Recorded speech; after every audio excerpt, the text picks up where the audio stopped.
Okay, it's good to be back. Really missed you guys, but hope you're all doing well. It's been a really good winter. Really pleased with our players. Appreciate the effort of our strength and conditioning coaches. The guys have worked extremely hard. They're bigger, they're stronger, faster, mentally more mature.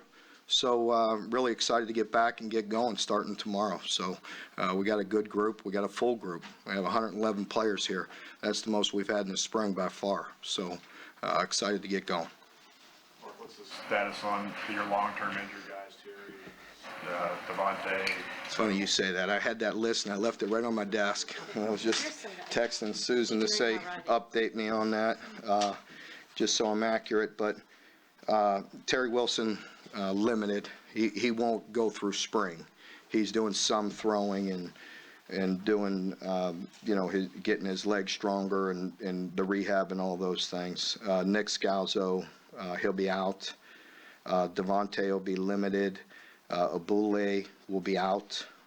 Isaiah Epps will be out. Nasir will be out. Tosh Dotson will be out. De'Eric Jackson will be out.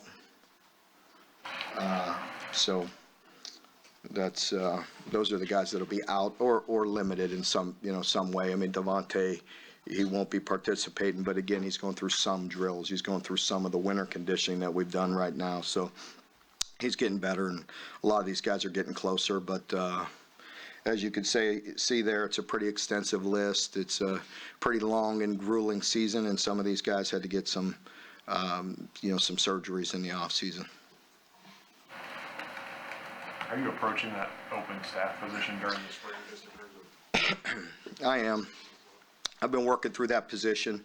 As you know, it's taken some time, but I've taken my time with it. To be honest with you, I tried to hire my brother Mike and get him on staff, and that's not going to work out by his choice. Mike chose to stay. He likes what he's doing. He likes the learning he's doing and the work he's doing there with Nick at Alabama. And Mike's a big pitcher guy, so the timing of this position and the capacity that it is, he decided to stay there and continue to kind of recalibrate himself and ready to come back as a coordinator. So he decided to stay. So so I'm working through that. Shouldn't be long. Does any of your support staff people take on a big role just during spring practice in terms of getting people on there, or just how does that work? I guess just. Yes. And not those people be What I'm allowed, what I'm allowed to do, with that. So, yeah, I think we're gonna. I'm allowed to move Frank Pavano in that position for tomorrow. So I will move Frank from football operations to work with the safeties and help Coach Klink. When you have all those quarterbacks who've been kind of injured, they've been injured, but they can do a little bit. They're like, how do you work out reps, especially with getting new guys involved like Bo and Joey? Yeah, I think that will be the big question, because they won't get team reps. Nick will not, and Terry will not get team reps, and really, or 7-on-7. So these guys are going to be able to get a lot of work with Sawyer, Armani, Bo, and Joey. So the good thing is, we're pretty deep there, but with the two guys injured, that'll give some good quality reps for the four that are participating. Are you still anticipating Terry will be ready by the fall? Yeah, definitely. Mm-hmm. Why do you want to keep Josh Pascal outside linebacker or move him down? We're gonna move him back in, just with our depth at outside linebacker and his ability to play inside and be an impact player inside. The great thing about Josh is, he's been very versatile, but he's also so unselfish. He knew a year ago, and even really going back 2 years ago, that we had some depth inside and not as much depth outside, and he wanted to help the team. Now he realizes there's some depth outside, and we need some impact players inside. And he's versatile, and really it's about him and his body, and what it just naturally does. And he's just a big human. You know, he's a big person. And, I think right now it's the best he's been about being big but comfortable. He doesn't have to worry about putting on weight. He still can be very quick twitch like he is and be an impact guy inside. So we're really excited about that. This is the best he's been in a few years, because of the injury and the cancer and the surgeries on his foot and all those things. This is the best he's looked. He's had a great winter. He's feeling good and moving around really good and really comfortable. So I'm excited for him. Yeah, and naturally he'll help us. As far as that filling that spot, you bring everybody back on the offensive line except for losing Stenberg. Mm-hmm. Stuff for the combine. Do you move Fortner over to left, or how does that process? No, we'll leave Fortner right now where he's at, and give that first shot to Horsey and see what he can do. There's options. I mean, you look at it and you look at the top five, and if Nasir was completely healthy and you move Kennard inside, and you want to talk about being big, we would be very big and very good. However, we have confidence in some of these other guys, and Nasir's out right now. Darian's playing so good at tackle. You hate to mess with that because he's just playing such good football. But I do think he's bright enough to do it and athletic enough to do it and versatile enough to play either or. And I'm not saying we're going to do that, but there's just options. Right now, Darian's playing too good. Just leave him alone and continue to develop these other guys. So, those are good issues. We really feel like there's some guys that could step up. And, Austin Dotson was hurt a bit last year during camp and then come back and hasn't been completely healthy. I'd like to see him go through a complete spring and see what he can do and see what Kenneth can do in there as well. Is Quentin Wilson, can he do something? Quentin is at center, and we love him there because he's athletic and he's been very solid behind Drake, but he is versatile enough to play as well. What was the reason for Faxon not being here? When he supposed to come in earlier? He was supposed to come in early. There was a situation where he just came up a bit short, and he should be here in the spring. With the NCAA moving closer to letting guys transfer immediately and not sit out, that seems to be a good sign for Joey maybe being eligible in the fall. Does that change your approach with him at all, and what are your general feelings on that? Yeah, I'd rather not comment on my general feelings about that, just because there's so many opinions out there. There's a lot of intelligent people that are working through those choices, and again, you've heard me say that before, but it's true. It's above my pay grade. There's people that'll look through that and weigh the options and the good and the bad with it, and there's a lot of things to consider, and a lot of good arguments both ways. So I'll keep my opinions to myself, but as far as him getting reps, he was going to get some anyway because of where we're at. With the guys being injured. So for him, it's a good break in that we have two quarterbacks that can't go through spring. So he'll get more opportunity with that. They're also thinking about changing the rules to where officials can call penalties 90 minutes before the game instead of 60 minutes. Do you think that has anything to do with football? Probably. Probably. So I would support that, but also we'll do our part also to make sure, you kind of manage that. And, I'll just say this, leading up to that game, I was adamant. I was in the meeting the day before with all the official game folks that were putting the game on. And I was adamant about separating because I knew the buildup of the game. And so I was adamant about being separate and having stronger gates in between because the locker rooms were close and where we went in and out. And we were very organized on that and very much going to do our part. There is an issue when you get to a stadium 2 hours early. And some of our guys and our coaches are in our locker room, and we didn't manage that well enough, with enough people. So I need to do a better job with that as well. We're just making sure we, when we let our guys out and who's out there managing it and all those things. So we got to do our part, and our people here running our games will do that. And, because when you're sitting there with the build-up for 3 weeks or whatever, and 1 week in a city, and things were going on, I felt that, and we're trying to do everything we could to not let anything get out of hand. So, fortunately, wasn't too much. Mark, you Mentioned the outside linebackers feeling good. Mm-hmm. those guys. Talk a A little bit more about those guys, and specifically Xavier Peters is a guy that drew a lot of interest. Yeah. last year didn't really. You know, a lot. How does he fit into that? Yeah, I'm really excited about that group. You asked me about the group. I mean, Boogie coming back, I believe he leads the most experience as far as sacks coming back in the SEC with 6.5, and we have high expectations for Boogie. He's did some very good things a year ago. I think a year ago, maybe there was some frustration with him early, and then he kind of just settled in and listened to Coach White and really just kind of put his head down and went back to fundamentals and playing the game and enjoying it. I think he was putting a little pressure on himself early, but Boogie's a guy that has a lot of experience, plays a lot of football for us, and he's one of our leaders, and really excited to have him back for his senior year. And Jordan Wright's another guy you've heard me talk about, really making big jumps, made a big jump a year ago. We need him to continue to do that. He's kind of growing into his body. J.J. Weaver is a guy that we're very excited about.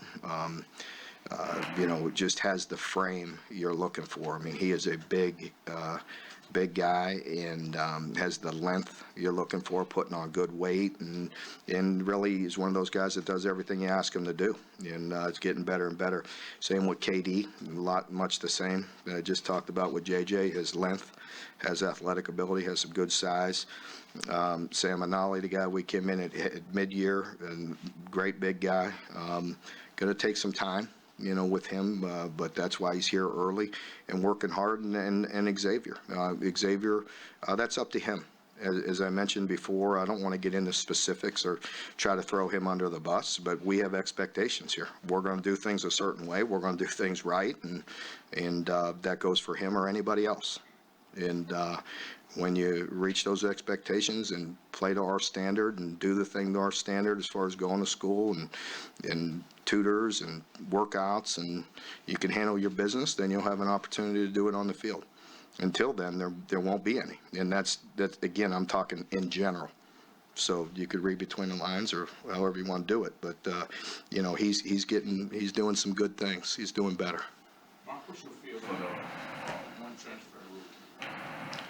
Again, I'm going to hold that to myself, Lonnie, just strictly because there's so many people working on that right now. And so I mentioned that earlier, that, there's good arguments both ways. And there's a lot of intelligent people working through that and trying to make those decisions. So I really don't feel like getting caught, one way or the other, and making a comment on that.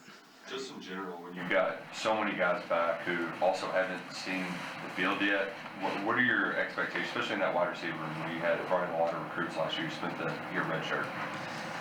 Yeah, I feel good about the overall depth. I mean, we have 111 guys here going through spring. We've never had that. And that goes to last year, what did we end up playing last seniors? Maybe nine? Maybe 9 guys, and we brought in 11 at mid-year. So, our team is full, which is good. We still have, 10 guys coming in. So we have great depth in the spring.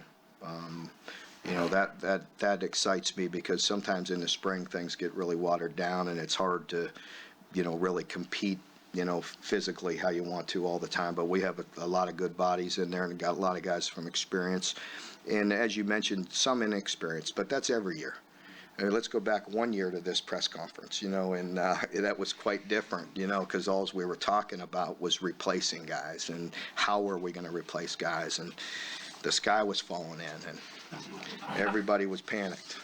And that wasn't the case. As I mentioned, when you continue to do things right and work hard and build depth and develop your program, there's going to be guys step up. Who they are, we'll talk about it as we go through spring, and you'll see it. You guys will be in there watching some, and we'll see how it goes, but I hope some guys elevate. One guy we haven't seen at all is Kelvin Joseph. You got to watch him practice some last year. What What does he add to practice? Yeah, he's a difference maker. He's he's physical. First thing that pops out to you, he's a big kid. Like he's like some of the corners we've been used to having, and he's got good size, and he's instinctual. He was on scout team. It's a lot easier to show flashes out there, when there's very little risk, involved in giving up a big play. But no, you could see his athletic ability. I mean, you saw it on tape when he was coming from LSU and the amount of plays he played as a true freshman. So we're excited. You just start him at corner? Yeah, I'm gonna start him at corner. You mentioned Kenneth Horsey, and I'm wondering what it's been like for you all as a staff, as a team, as his extended family, given what he went through with his medical challenges, medical history. Now he's good to go, but what has that been like being a part of that?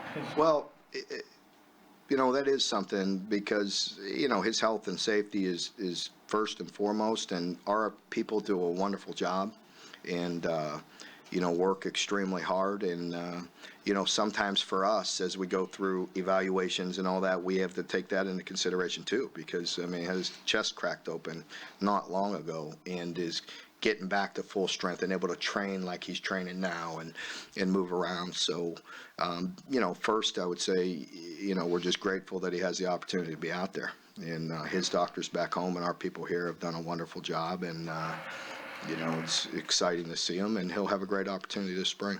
And he's also mentioned the fact that you all haven't given up on him. Well, that's what, we're never going to do that. We're going to give kids every opportunity, and that's, what we're here for, to continue to help them in all areas of their life. Mark, with all the success you all had last year with the men, you come into this year wanting to maintain some of an expanded Wildcat package like you had last year? And is there somebody you have in mind who can do some of those things? Well, you never know. You never know. A year ago, people were ready to put a bullet in me for the Wildcat. You know what I mean? So, you never know. You adapt and overcome. That's what we constantly do: adapt and overcome. And we had to adapt to that situation, and we were able to overcome it to some extent, and we'll continue to do that. And I mean that seriously. Just do the best you can. We always have wrinkles, and we have some guys that are dual threat, so there's always some good things you could carry. How do you expect or do you have an idea of how the scholarship situation might play out, or do you have to go through this and see where things are through the spring? Yeah, we'll see. It'd be a good opportunity for us to be at full strength. It's hard as people ask questions about transfer and all those things, and why I don't want to comment on it, because again, there are truthfully good arguments both ways. That's the truth. I'm not, that's just the honest to God truth. There are issues with roster management, and things of that nature as well. So there's a lot of things that we all go through as programs, as head coaches, that we have to do what's best for our program. I think, for us, we'll be one of the few schools that'll be at 85 scholarships next year, and we should be right at it. But we'll see. We'll see how things go. You don't have to name a specific guy, or if you want to, maybe somebody in the past, but what is that conversation like with a guy when he's on the fence, maybe wants to come back, but just how does that conversation? Well, there's life happens. Guys are going to go through issues, and we understand that completely. So all situations are different, and every individual, that conversation is different. There's different reasons. There's very good reasons with family, families and things that come up, and you'd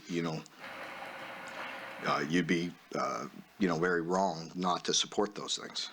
And then there's, where the conflict comes in is because sometimes it's our job to hold people accountable and hold their feet to the fire and help them grow up. And, unless all of you are perfect and got all the answers, that's difficult. I know it is with my own children, and I know it's difficult with 111 guys, but I think that's where the arguments on both sides come in. So there, it's all different. There's very good reasons to have people transfer. We've taken in some very successful transfers. Courtney Love is one of my all-time favorite guys. He's got a position that he is in right now that I probably would never hire somebody that young in, but he was prepared for it. And he was a transfer. So, I feel like that worked out good. We just took Joey. We take good transfers, and there's good reasons for some of our players to leave. So, it's a complex issue. We haven't talked to you since, Vince, that whole saga unfolded. What was going through your mind throughout that process, and how did you all ultimately Yeah, come to yeah. that decision? Well,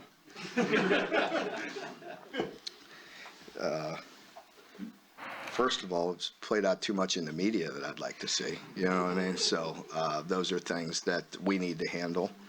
I have so much appreciation and gratitude to our administration, first and foremost, of giving me the ability. I've said that all along, that, it takes great resources when you have good things in place, whether it's from facilities and the investment that we've made there, whether it's in people, in retaining people.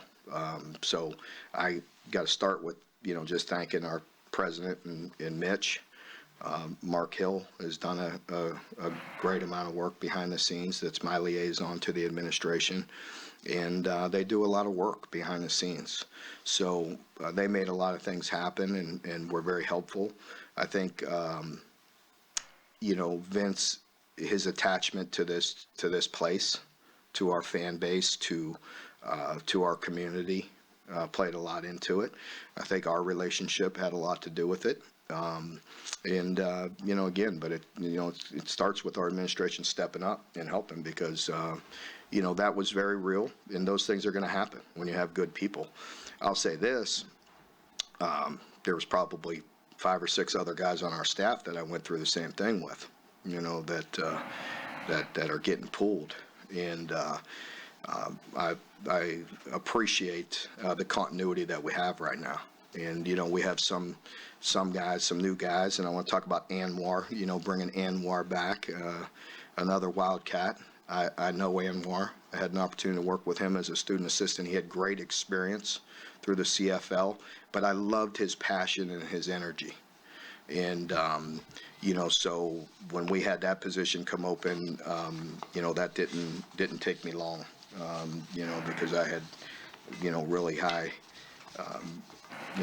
feelings for Anwar and the ability that he can, the job that he can do. So it was good to bring him back. So, anyway, we have good continuity, great support from our administration. I feel really good about our staff. But yeah, me and the big dog, ultimately, it came down over a drink and I had to break his arm. And then we had a deal, and then he changed the deal on me the next day.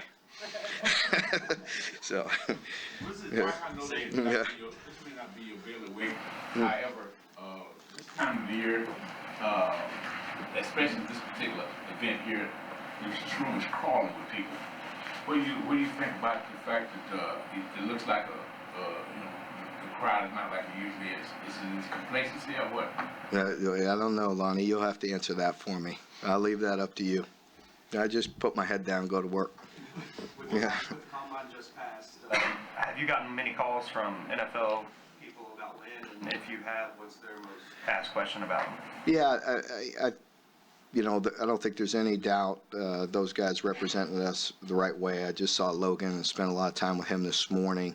I haven't seen Lynn yet. I think he's back. I saw his car. I gotta see him. He usually parks in my spot, but I gotta catch up with Lynn. But there's a lot of interest in those guys and many of our other players. So I'm proud of them, and they're doing a great job. And looking forward to our pro day here. And I would imagine there's going to be a great turnout for our pro day here. The fact that Lynn didn't go through a lot of workouts there will help bring back a lot of guys as well. You touched on being excited about the depth earlier. It seems like you're one of your favorite spots, the DBs. And like you got a ton of it. A lot of guys back there, yeah. What do you think about that group? And do you mix and match? Some guys try to cross train Yeah, yeah, I like that. I like the versatility. You know that. I mean, I like guys that can play multiple positions. I want to get the best 4 on there, then the best 5, then the best 6. And you need to play a lot of guys at that position. I mean, truthfully, I mean, if you could have 10 guys that are game ready, that's what it takes. We rotate D-line, as you know, constantly, and outside backers, inside backers. It's a physical game there, but same with DBs. I mean, that's a high-paced game. And, so you need that depth. That really helped us 2 years ago with the rotation that we had and the depth we had. This past year wasn't quite as deep, but I anticipate us getting back to that, having, 6, 7, 8, 9 guys that can play and play at a high level. So, there is good depth there. I was noticing that during our winter conditioning and just seeing the guys that we have there, I'm excited about it. Spring break kind of falls in the calendar this year. You got 2 weeks practice before it. How does that maybe affect what you all want to do leading up to that week? It really won't. It won't. Our guys really don't get out of shape. They train all year round. We've had a good winter. It's tough. Coach Mark Hill, Corey Edmond, D-Mac, those guys, they bust them down there. They work hard, and they do a great job of training them the right way. And so we get out there, and then we have our winter conditioning. We have our change of direction stuff to kind of get them back a little bit in football shape. And we'll go 2 weeks and have a week off and come back, and we'll get them acclimated again because of the days that we have to have, whether it just be in helmets or shells, uppers. We have a way to work them back into it. So we only practice 3 days a week here in the spring. So be a bit of a transition, but take a couple days, just get right back into it. With Hughes and Calvin gone up front, how beneficial is it to get a guy like Phil back with so much experience? It was important to get Phil back, and it's going to be a lot of help for us, really. Then you move Josh back inside, and you feel like, you're right back to where you were. We greatly appreciate those guys and going to miss them. Heck of players for us, and they played a lot of football for us. But it was good to get Phil back. Because he's a different type of inside guy, as I've mentioned before. He's got some size, but he's also kind of a loose player. He's twitchy. He's different. Well, Calvin was so big, TJ's so big, and just talking with guys in the off season and looking at our defense. I mean, they were, asking me a lot of questions about our size, and how intentional we are to be like we are, and. So we got to get back and make sure this next recruiting cycle, we are so excited about the defensive players we recruited. But I want to go back and make sure we get some size with this group as well, length. Since the day you got here, you've talked about changing the culture. Mm-hmm. Your seniors know nothing but bowl games now. I know you're never satisfied, but do you feel the culture has changed? Well, I don't think there's any question. That's always a work in progress, and we're constantly trying to evolve and do better things and do the best we can. But I don't think there's any doubt. I mean, it's just like the recruiting process. I mean, these guys got to go back. The guys we're recruiting are juniors in high school right now, and sophomores and freshmen. They don't know anything about Kentucky other than going to bowl games and winning the last 2 and playing exciting football. So that helps us. But as I've mentioned before. Climate is easy to change. Culture's different, and culture is in our community that goes back 100 years. But I don't want to hear any of that no more. You know what I mean? We're going forward, and we want to continue to push forward, and just say I do appreciate the support. I want to see it go to another level. I really do. I ask the fans to continue to support us, to continue to buy season tickets, to make that investment. When I say it takes all of us, that please don't take it as a BS cliche. It's true. It takes a great investment by a lot of people to be consistently successful in the SEC, and that's what we want to do. So we need the fans. We need the people in the upper decks. We need the stadiums full. and we'll continue to take it to another level. I promise you, our coaches and our players are working that way. And we're proud of the work we've done. We know there's a lot more to do, and we're excited about that challenge. But I also kind of challenge other people to continue to invest in it, because we need it. It's, you know, you want to continue to hold people like Vince Morrow and the great coaches that we have, and Brad White and Eddie Grant and all these guys, and it takes a great investment. And I appreciate what you do already, and ask for more. Nick, last one. He took care of it more. You want one? Go ahead. Throw this in at the end. Are you kind of interested to see with the wide receivers, now that you have a more traditional quarterback situation? I don't think there's any doubt.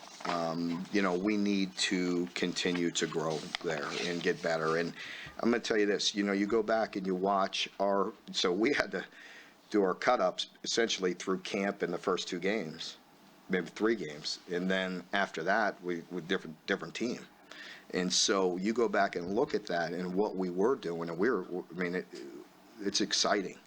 You know, when I was talking about that through last summer, through lead up of the season, and, you know, through the beginning part of the year, I mean, Terry was looking really good, and our receivers were looking really good, and we were getting better.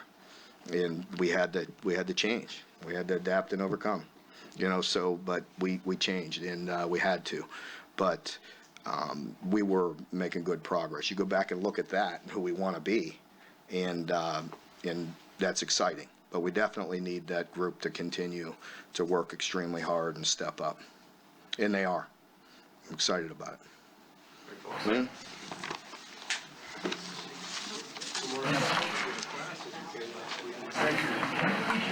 Was he? Good.